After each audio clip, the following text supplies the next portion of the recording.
गर्मी से बेहाल है। बिना कूलर या एसी के चैन नहीं पड़ता। आप गर्म कपड़ों के रखने की बात कर रहे हैं। बेकार ही सफर के लिए सामान बढ़ेगा। मेरी सहेली अनुराधा पिछले हफ्ते तमिलनाडु तथा केरल के लिए अपने परिवार के साथ गई थी। वह बता रही थी कि वे सूती हल्के कपड़ों के साथ गए थे। शाहिरा के पिताजी ने बताया कि कश्मीर में जून में भी ठंड होती है। कभी कभी तो तापमान काफी कम हो जाता है, इसलिए गर्म कपड़ों के बिना काम नहीं चलेगा। शाहिरा ने अपने पिताजी से पूछा कि तापमान क्या होता है। उन्होंने बताया, वायु की ऊष्मा अथवा गर्मी के स्तर की माप को उस स्थान का तापमान कहते हैं। तापमान को मापने के लिए हमारे देश में सेल्सियस इकाई का प्रयोग होता है। शुद्ध पानी 0 डिग्री सेल्सियस पर बर्फ ठोस के रूप में जम जाता है तथा 100 डिग्री सेल्सियस पर उबलने लग जाता है। कश्मीर में कुछ जगह जैसे गुलमर्ग और पहलगाम आदि में नहाने के लिए जून में गर्म पानी की जरूरत होती है। शाहिरा ने कहा कि यहाँ सर्दी में तो बहुत ही ठंड होती होगी। उसके पिताजी ने बताया कि शीत ऋतु में यहाँ ठंड से बचने के लिए वहाँ के लोग शरीर को गर्म रखने के लिए एक विशेष प्रकार की अंगीठी, जिसे कांगड़ी कहा जाता है, अपने गले में लटकाकर कपड़ों के नीचे प्रयोग में लाते हैं। इससे यहाँ की भीषण ठंड से बचाव होता है। शाहिरा ने पूछा कि कश्मीर में दिल्ली जैसी गर्मी कब होती है। उसके पिताजी ने बताया कि कश्मीर में दिल्ली जैसी गर्मी पूरे वर्ष में कभी नहीं होती। उन्होंने आगे बताया, हमारे देश में गर्मी में अलग अलग जगह पर तापमान में काफी भिन्नता होती है। इसी प्रकार सर्दी में दिल्ली में कड़ाके की ठंड होती है तो दक्षिण भारत में ठंड जैसा मौसम नहीं होता है। जून के महीने में केरल राज्य में वर्षा होने लगती है। इसी समय दिल्ली में भीषण गर्मी पड़ती है। फिर उन्होंने कहा कि हमारे देश में प्रमुख रूप से वर्ष में 3 ऋतुएं होती हैं, सर्दी या शीत ऋतु, गर्मी या ग्रीष्म ऋतु तथा बरसात तथा वर्षा ऋतु। प्रत्येक ऋतु की अपनी विशेषता होती है। अलग अलग ऋतुओं में पैदा होने वाले अनाज, फल तथा सब्जियां अलग अलग होती हैं। हम ऋतुओं के अनुसार ही कपड़े पहनते हैं। प्रत्येक ऋतु में तापमान, पवनों के बहने की दिशा तथा वर्षा में काफी अंतर होता है। आइए अब हम प्रत्येक ऋतु के बारे में विस्तार से जानें। शीत ऋतु भारत में नवंबर महीने से शीत ऋतु शुरू होकर फरवरी तक रहती है। नवंबर में तापमान धीरे धीरे कम होना शुरू हो जाता है।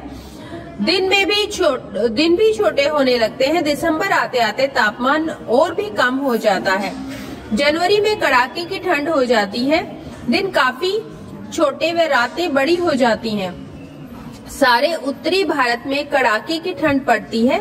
पश्चिम दिशा से ठंडी बर्फीली हवाएं बहती हैं।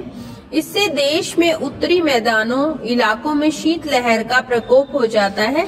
रातें और भी अधिक ठंडी हो जाती हैं। शीत ऋतु में ठंड से बचने के लिए स्वेटर, कोट, अन्य गर्म कपड़ों का प्रयोग करते हैं।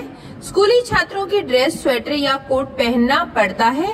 रात में बचाव के लिए नए कंबल, रजाई आदि का प्रयोग किया जाता है। शीत ऋतु में लगभग पूरे उत्तरी भारत में घने कोहरे का प्रकोप होता है। कोहरे की चादर चीजों को देखने में बाधा डालती है। इससे कई बार वाहनों की आपस में टक्कर हो जाती है। कभी कभी कई दिनों तक कोहरे के कारण सूर्य दिखाई नहीं देता है। कोहरे के कारण यातायात, वाहनों, हवाई जहाजों की उड़ानें तथा रेलगाड़ियों में विलंब हो जाता है अथवा उनको रद्द करना पड़ता है। उत्तरी क्षेत्रों में विशेषकर हिमालय पर्वत में इस ऋतु में बर्फ पड़ती है। उत्तरी मैदानी क्षेत्रों में और अधिक ठंड बढ़ जाती है। कई बार हल्की वर्षा होती है। इस ऋतु में प्रमुख फसल गेहूं के लिए यह वर्षा काफी लाभकारी होती है। इस ऋतु में गेहूं, चना, मटर, जौ, सरसों आदि फसलें होती हैं। दक्षिण भारत में उत्तर भारत जैसी शीत ऋतु नहीं होती है।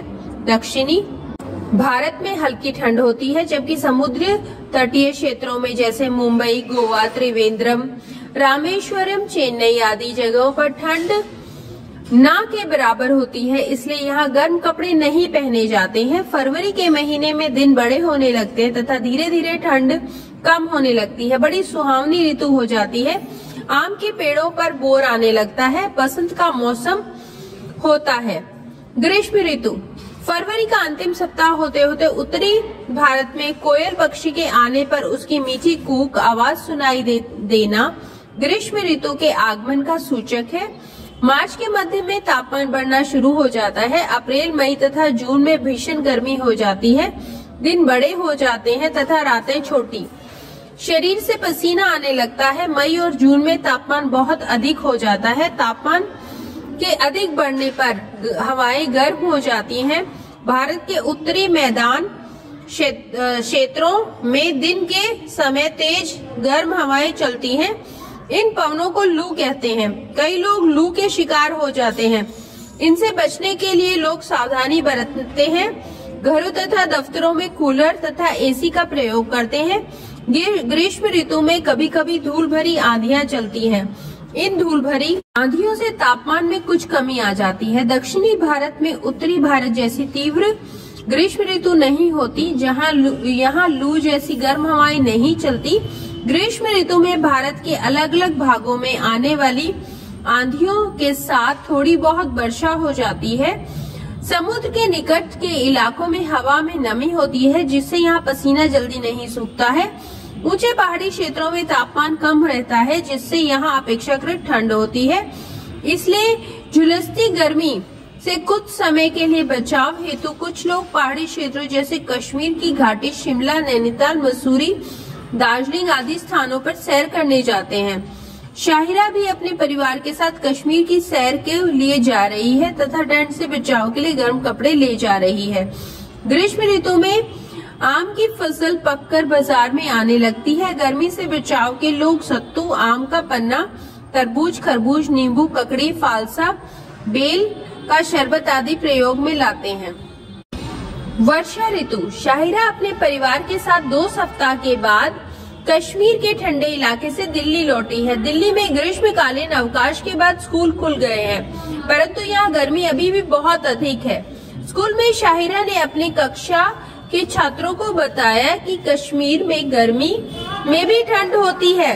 उसने डल झील में बड़ी नावों पर बने घर, जिन्हें हाउस बोट कहते हैं, के बारे में बताया।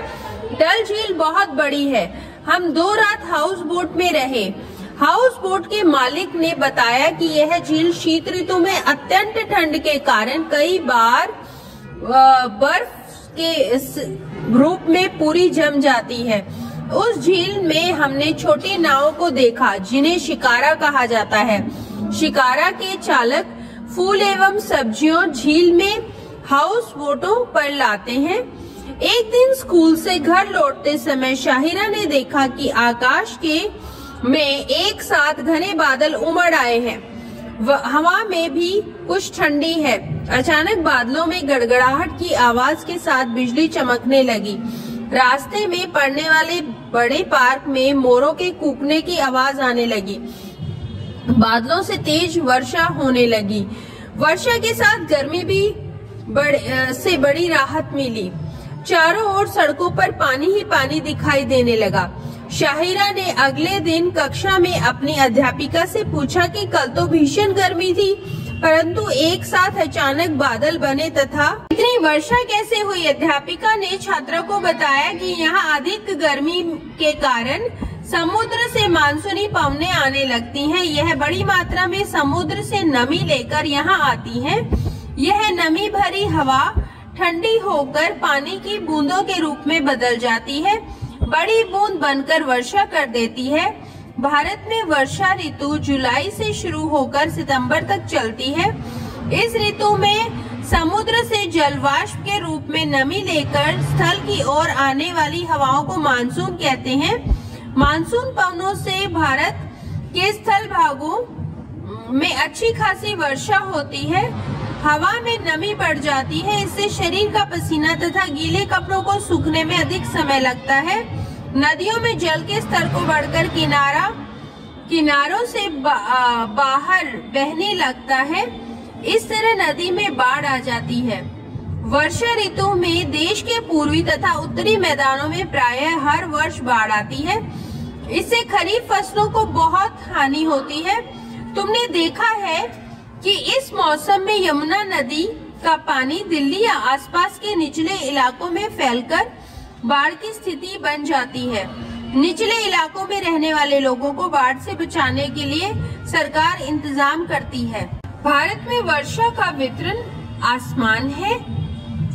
उत्तरी पूर्वी राज्यों जैसे असम, मेघालय, अरुणाचल प्रदेश आदि तथा भारत के पश्चिमी तट पर स्थित केरल, गोवा आदि में बहुत वर्षा होती है।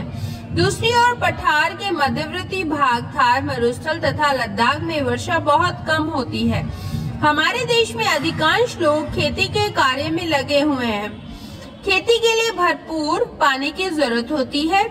वर्षा ऋतु में पूरे भारत के किसान अपने खेतों में धान, मक्का, ज्वार, बाजरा, उड़द आदि फसलों को उगाते हैं। वर्षा से बचाव के लिए लोग रेनकोट या छाता का उपयोग करते हैं। इस प्रकार हमने देखा कि हर ऋतु में अपनी ही विशेषता है। यह इन ऋतुओं का ही असर है कि हमें पूरे वर्ष नए नए किस्म के फल, सब्जियां एवं अनाज मिलते रहते हैं। ऋतुओं का एक अपना ही नजारा है, चाहे कपड़ा हो या खेत हो। तापमान को मापने की एक इकाई फ़ारेनहाइट है। स्वस्थ व्यक्ति के शरीर का तापमान फ़ारेनहाइट इकाई पर 98.6 डिग्री फ़ारेनहाइट होता है, जबकि सेल्सियस इकाई पर यह 37.4 डिग्री सेल्सियस है।